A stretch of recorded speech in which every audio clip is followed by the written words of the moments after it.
ചെന്നൈ വ്യവസായി മുഹമ്മദ് ഷർഷാദിന്റെ കത്തിലെ ആരോപണങ്ങൾ ഗുരുതരമെന്ന് പ്രതിപക്ഷ നേതാവ് വി.ഡി. സതീശൻ. ദുരൂഹമായ സാമ്പത്തിക ഇടപാടുകളുടെ വിവരങ്ങളാണ് കത്തിലൂടെ പുറത്തുവന്നത്. CPIM നേതാക്കളുടെ അറിവോടെയാണ് ഇത് നടന്നത്. കത്തിൽ മുഖ്യമന്ത്രിയും CPIM നേതാക്കളും വിശദീകരണം നൽകണമെന്നും സതീശൻ ആവശ്യപ്പെട്ടു.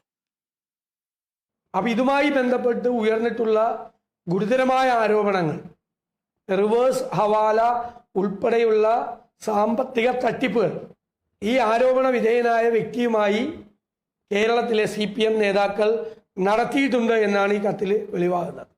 ഇത്രയും നാള് 3-4 വർഷക്കാലം CPMന്റെ പ്രധാനപ്പെട്ട നേതാക്കൾ ഉൾപ്പെടെ അറിഞ്ഞുകൊണ്ടാണ് ഈ ദുരൂഹമായ സാമ്പത്തിക ഇടപാടുകൾ നടത്തിയിട്ടുള്ളത്. ഇതിനെ സംബന്ധിച്ച് കേരളത്തിലെ CPMഉം ഗവൺമെന്റുമായി ബന്ധപ്പെട്ട പദ്ധതികളുടെ ഭാഗമായിട്ടാണ് സാമ്പത്തിക കൈമാറ്റം നടന്നിട്ടുള്ളത് എന്നുള്ള ആരോപണമുള്ളതുകൊണ്ട് ബഹുമാനപ്പെട്ട മുഖ്യമന്ത്രി പിണറായി വിജയനും ഇക്കാര്യത്തിൽ അവരുടെ നിലപാടുകൾ വിശദീകരിക്കണം. അവർക്ക് എന്താണ് പറയാനുള്ളത് എന്ന് പറയണം.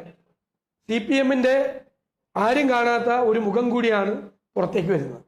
ഇതിനെക്കുറിച്ച് മറുപടി പറഞ്ഞേ മതിയാവും.